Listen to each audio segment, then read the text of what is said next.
Good morning, good afternoon, good evening, good wherever it is, wherever you are. My name's Katie O. Welcome back to my living room for another Astrology Peephole. This is Moon Mama Musings. Today is the 1st of August, 2021. We are in a waning crescent moon in the sign of Taurus. And we are 1 week away from the Lion's Gate. One last week to get our shit together before that portal is at its peak and we set the stage for what we want for the long-term future. This is what this is. We are in Leo season. It's all about self, about confidence, about achieving. And this Lion's Gate is a special one. It falls on the same day as a new moon in Leo. And this is going to be the first Lion's Gate of the age of Aquarius. It's big shit, my friends, and don't you try and deny it. I was doing my research and my channeling about the sort of aspects we're looking at today, and one of the strongest things, well, not the first thing, the strongest thing that they said to me was check yourself before you wreck yourself. It's the last chance for romance, my friends. What is it that you want for the long-term future? And how are you going to get it? More importantly, what is it that you have been doing that has stopped you in the past from getting that goal? Because I think a lot of you guys have had these goals for a long time, yeah? What is it that you need to do differently now?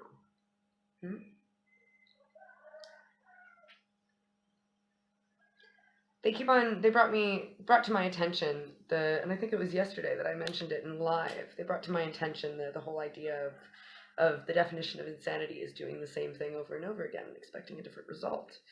And I felt that this is a very important theme for this week, is what is it?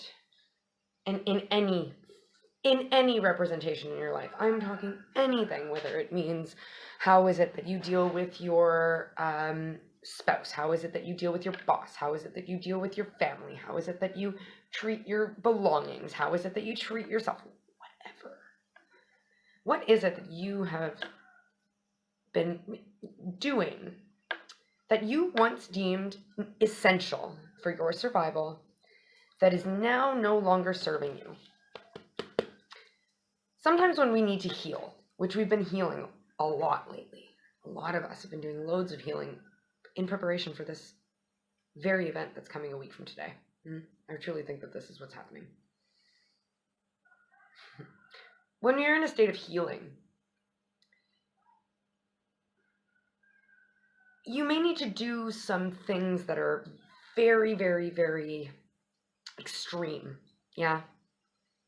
Like cut lots of people out of your life, like seclude yourself, like change your diet, like move, like maybe move away from a religion or spirituality, maybe move away from a group of friends or distance yourself from a relative or a lover, or I don't know.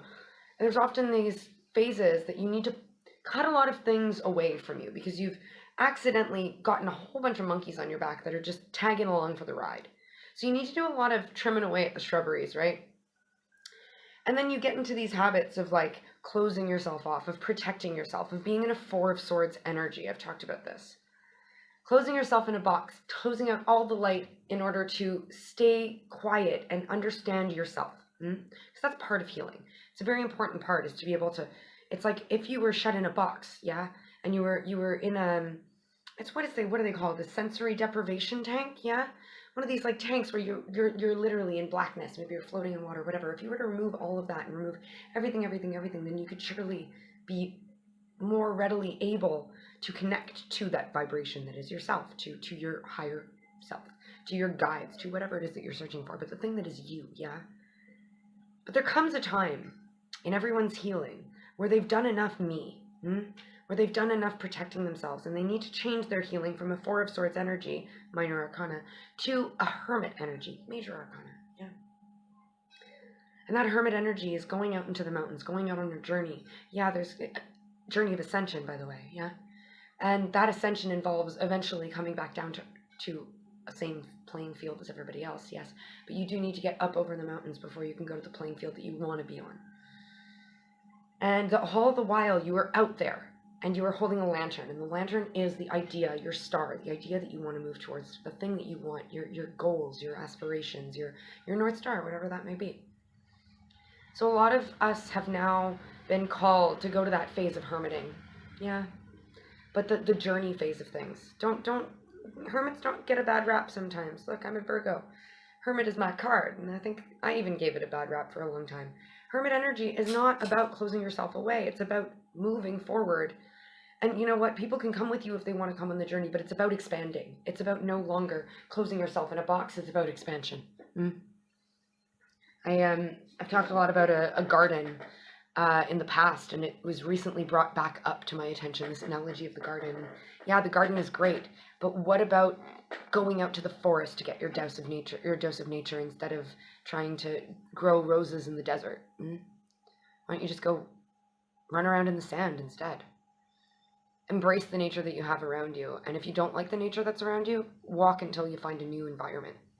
That's the thing about the earth, is like, even if you're in the middle of the Sahara Desert, if you have the resilience to cross that path, to get past all the sand, well, you do eventually find, I don't know, depending on where you go, you find some pretty interesting lush areas. And it depends on what you want. Which way do you want to go? If you're standing in the middle of the Sahara, if you're in the desert, choose a way. Choose a way to go. And when something changes, okay, then evaluate that too. Do you stay there? Do you move on? Whatever. That phase of closing yourself in a box is what made you understand that you needed to move. And it's going to be the same thing that makes you understand when you need to stop moving. And lay down your roots and do something wonderful. Anyway, that's my spiel for today. Let's talk about the astrology. Basically, all of everything that I was just talking about is kind of being... It was, when I looked over this stuff, that's what I was called to channel, basically. That's what they told me. All right.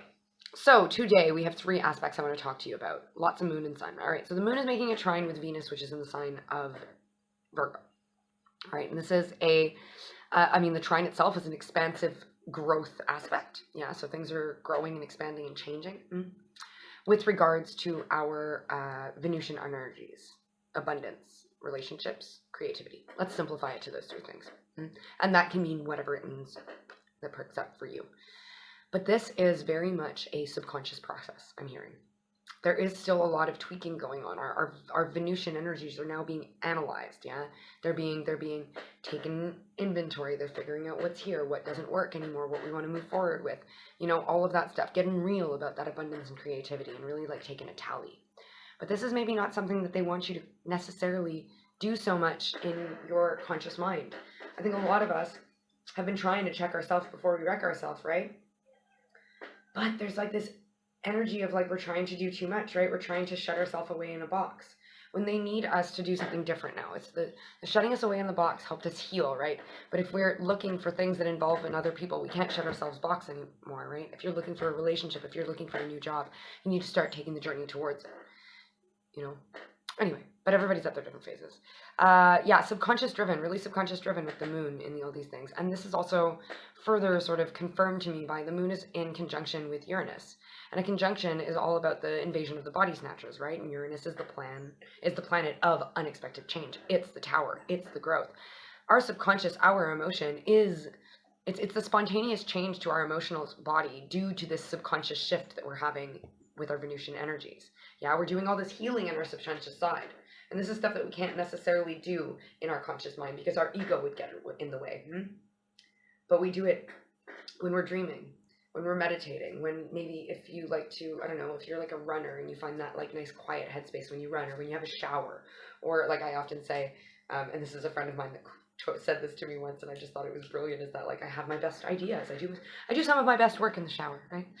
So whatever it does that lets your mind expand and let your mind flow and let your subconscious sort of like flow to you, that could very well be dreams too, especially in this time. There is a lot of people that are highly connecting with dreams, even people that don't normally highly connect with their dreams. But either way, your subconscious, your emotional body, your feminine side, it's very malleable right now. It's this like extreme, it's like putty. Like everything is being very much affected by one another. Remember the energy of like, am I happy because I'm healing, or am I healing because I'm happy? It's that kind of deal. Is it our emotional body that's healing our subconscious, or subconscious that's healing our emotional? Which one is this? What exactly is happening right now? But either way, it's very malleable energy. It's very mutable energy. It's very flexible energy. We've got a lot of Virgo going on right now. And these mutable energies are really beautiful. Yeah. What else? The moon is in Taurus as well. And it's Taurus is an energy that needs to have mutability to balance it out. And we talked a little bit in live about how, it depends on your state of feeling, right? Sometimes Taurian energy needs to be put in the mud, and sometimes Taurian energy needs to be a bit more nurturing. But in any case, with this moon in conjunction with Uranus, this is the subconscious work that we're doing on our abundance, on our relationships, on our creativity, is leading to a sudden change of heart with regards to our emotional selves. Yeah, maybe for a lot, like, I, for example, used to put up walls in front of people that I recognized certain traits in, that I associated with people who were very important to me, that have left for various reasons. All right, and this is a commonality of a thread of traits. One of the reasons, like, I mean, when somebody dies, obviously they don't choose, but we still have that subconscious trigger that brings us back to an emotion. When it triggers an emotion, we go back to another time, right?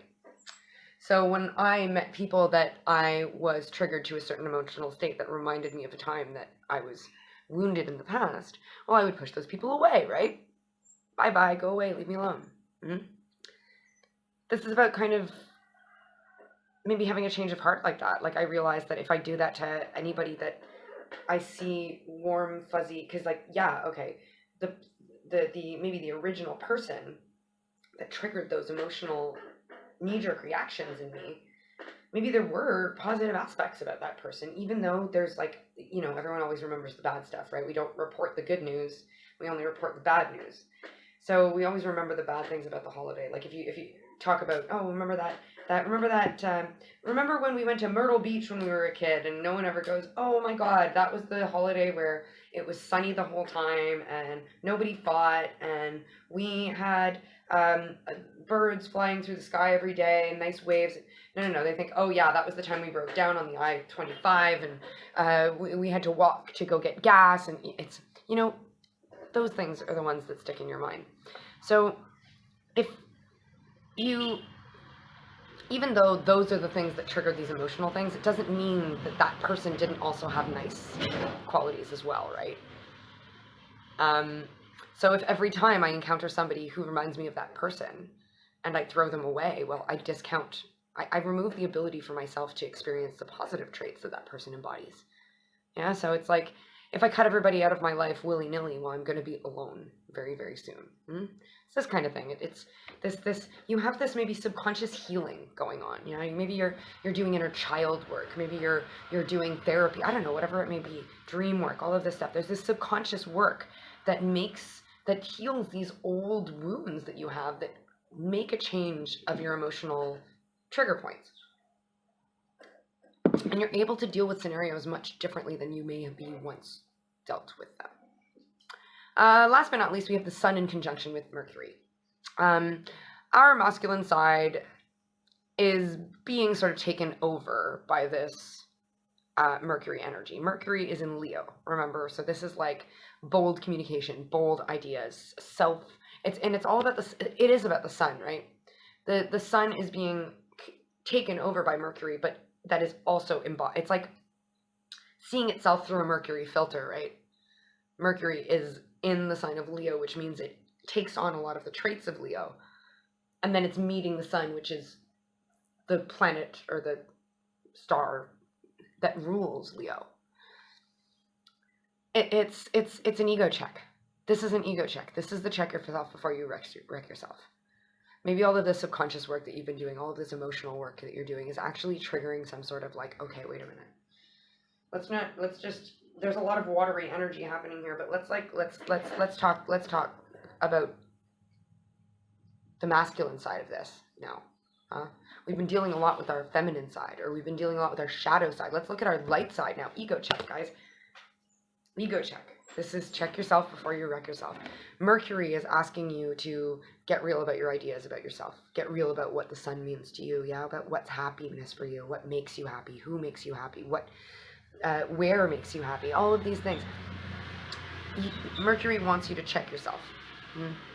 What things are you striving for that are just based in ego? Yeah. What people are you throwing away because you're worried that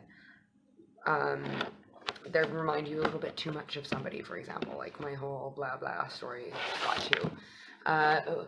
What job are you refusing that would be freaking amazing for you just because it's in another place? How many are going, no, you know what, I don't want to have children because it's going to remove this aspect of my life. I don't know, whatever it may be. This is very much check yourself before you wreck yourself. All right, we're moving in through the Lionsgate portal to our new life that's going to last a long time. What do you want to bring with you? All right, what is it that absolutely cannot be forsaken now? Because they want you to leave anything that you don't think is going to last for a very long time behind now. All right, I'm gonna pull a couple of cards for this little period, this current energy. This is beautiful because remember what I was saying? I was talking before about how maybe we've been like taking things a little bit too seriously. Maybe we've been drawing too strong boundaries. Maybe we've not been really in touch with a lot of the things that we need to do. Yeah, maybe we're throwing things away. Oh my goodness, look at that. When we have the play card, and this is it, is they want you to have fun now. They want you to stop being so serious. Maybe you don't need to like actively meditate anymore. Just go to sleep. You'll do it while you're sleeping and you don't have to even be present for it. And we've got two, look, this is very Lemurian energy, my friends. Look, we've got the Lemurian dolphins here, which this card kind of reminds me of the Two of Cups. I'm not going to lie to you. And then we have Mermaid Love here. Mermaid Love is number 24. Number 24 breaks to a 6, which is the number of unconditional love. Yeah. This is really beautiful. All right, let's read these out from the book really quick. Mermaid's Love, 24. Love, partnership, support, accord. We're calling in love now, a lot of us. A lot of us have done a lot of work on a lot of areas of our life. And one of the only things that's missing for us is that we're kind of missing a relationship, or maybe we're in a relationship, but we want to have a child, or maybe a pet, or maybe you're doing your work, but you're not necessarily doing your passion for your work. You need to bring more love into your career. Whatever it may be, we're looking to bring more love into our lives in these areas. And that's what this going through the portal is all about. All right. A loving couple is shown on this card. The woman is a mermaid. Her hair and tail seem to float her through the sky. A man with feathers holds her hand. He grounds and protects her. He is her base. They are from different worlds, water and sky, but they are complete together. A perfect love union. Their differences make them stronger and balanced. They support each other in their own way, but always from a place of respect and love. All right. I'm getting that this mermaid is circuit us, especially because the first card that came out is this watery play card. Yeah, we're watery beings, yeah, emotional beings that are looking for some sort of airy counterpart. Yeah, somebody maybe a little bit more intellectual than us. Maybe some of you guys are very esoteric beings that you really do sit in your emotions a lot, and maybe you need someone that's a little bit more of a scientist, for example. But regardless, there is this energy of we're calling in this counterpart. We've done a lot of work, but there's more that needs to be done, and it's one of these, like, these two from different worlds, right? I think I'm gonna go watch The Shape of Water. Oh, I love that movie. Look, they're from different worlds, right? One is a human, one is a mermaid, or maybe we'll just watch The Little Mermaid. Oh, I could do that too. I like that one. Like, he's like bird person from Rick and Morty. Like, he's got feathers, he's got a little bird on his top hat. You guys may be from two different, you may be from a completely different upbringing or a different world from the things that you want. Yeah, they might be completely different from you, but it doesn't make them not right for you. They're yin and yang. They complete one another. So even if this thing is unlikely, I've been saying this for ages, my friends. However unlikely and impossible, this thing is coming into us, and now is the time more than ever to have faith. We've got to have more faith in this stuff so that we can call it in. If you've not already started to believe in your gifts and in the fact that this is meant for you, then try and do it before the Lion's Gate for your own good. All right. Play. In the process of becoming an adult, many of us have bought into the idea that all things we must do have a purpose. One of the most magical things we do is invest ourselves in something that has no point. to simply act from a place of creation without any desired result or outcome. Feel called to make a fort, want to paint or draw, collage, jump on a trampoline, do these things and more, but don't do it for the picture, to make money, receive compliments, or for burning calories. This is not to say you shouldn't take pictures, make money, receive compliments, or burn calories. It only means that you should partake the activities where you have zero expectations.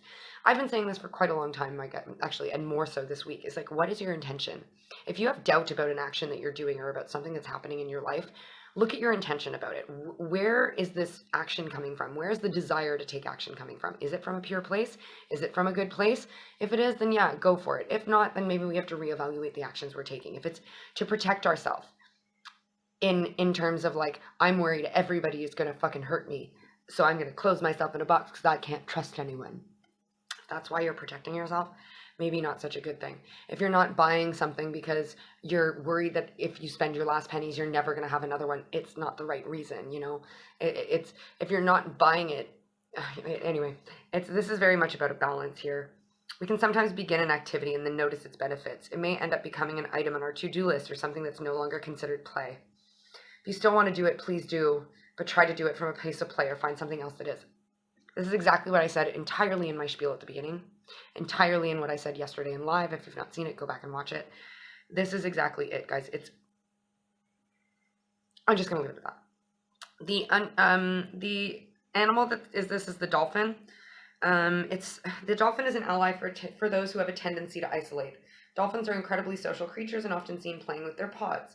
In addition to that, they are empathetic and have not only been documented helping fellow injured dolphins, but they will do the same for humans or whales. Call upon dolphins as an ally if you struggle connecting with others and relaxing in a social environment. I understand this feeling, guys. If some of you guys are socially anxious or have been hiding away because you just can't be arsed dealing with stupid people, I understand this feeling. It's been about a year that I've been trying to figure out how to navigate human beings that have strange intentions and that I see through their bullshit. You know, like a lot of people have been really showing their true colors lately. And this is the thing, is that it's really hard to go back out into the world once you've been wounded by people that were deceitful to you in the past, and now you understand who they really are. And once you see through one person's mask, oh my God, you see that everybody is wearing a mask, and then you're like, I can't trust a damn anybody at all. This is what the dolphin is saying, is that let's go and have some fun so you don't worry about this like demonization that you've done to all of these people around you. It's encouraging you to be more social. It's encouraging you to have more fun. You've created a safe space for yourself. You whittled it all down in taking all these people away in the past and seeing through their masks. You've created a more sturdy ground for yourself where you call in people that don't do that shit. Okay, so you can trust the people that are presented to you now, because they're not going to do that same shit as those other people did. Because before you didn't see through their masks, now you do. Look at people and try and see if they have a mask on or not. All right, because you know how to see through people's masks. Okay. Sorry, this is a bit of a long one, guys, but they really want me to go all the way through this today. Huckleberry. So there's a plant associated with this. The huckleberry is a plant that refuses to be domesticated, intent on remaining wild. In fact, commercial farmers have been trying to cultivate it, but have continued to fail. Huckleberry magic is useful for those who remain focused on productivity and taming that which grows wild within us. Sometimes you don't have to be physically productive to be fulfilled. And I know I have the idle hands thing. When I'm not feeling productive, I feel antsy sometimes. And this is definitely asking you to not do that. Invoke the spirit of the huckleberry and reflect on your relationship with pleasure and play and your wild spirit. When did you begin to feel like you must do everything with purpose? When did you stop playing? Do you associate anything negative with pleasure? Call upon huckleberry when you want to shed the limitations you have inherited through playfulness. Reiterate. And the last thing is a stone, bustamite. Bustamite is helpful in connecting to your playful and creative energy, specifically within physical pleasure. Bustamite stimulates our connection to the earth and our physical body, as well as assists us in removing any shame we may have around play and pleasure. This is something that I've gotten really, really heavily. Some of us have a lot of shame around things in our life. Like maybe some of you guys are highly psychic and people shamed you about it when you were a kid, saying like, no, honey, your dreams don't mean that. Or like, I don't know, whatever it may be. Or maybe you were just...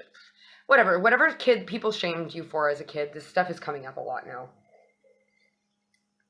And it's like, it was meant for you back then, and it's still meant for you now, and you can't deny that it is meant for you anymore. It's like they really want you to step into your true authenticity. We've been talking a lot about this, right? True authenticity. As children, we are fully in our senses and experience the world fully embodied. As we grow older, most of us are conditioned to believe that pleasure can be dangerous, or at the very least, that playing can get you in trouble. Call upon Bustamite to remove any limiting patterns as well as stimulating play with your body. It's funny, I was talking before and I got this very distinct vibe of the devil card. That like, oh my God, this is too good. It must be toxic. Oh God, this thing that I want for myself that I've always dreamed about is such a beautiful pipe dream that it can't be real. We have to stop convincing ourselves that the things that we want are the devil. Yeah. Because everybody is different, and just because things don't work for some people doesn't mean that they don't work for you, and we're fucking unicorns here, my friend. So if you resonate with this, people have told you your whole life that something that you wanted is crazy, fuck them. Go get what you want, baby. All right. I'll be back live tomorrow over on Instagram. That will be the 2nd of August 2021 for the moon transit to Gemini. Very interesting transit. I'm looking forward to talking to you guys about it tomorrow. But until then, sorry for anything you're going through if I've made you feel a certain way. Thank you so much for being a delightful human and a wonderful, beautiful being and lending your energy to this circuit. I love you so very much to the moon and the stars and infinity and beyond and back. And I accept this, and I hope you do too. And if not, that's all right. We'll catch you in another one. Have a good one. See ya.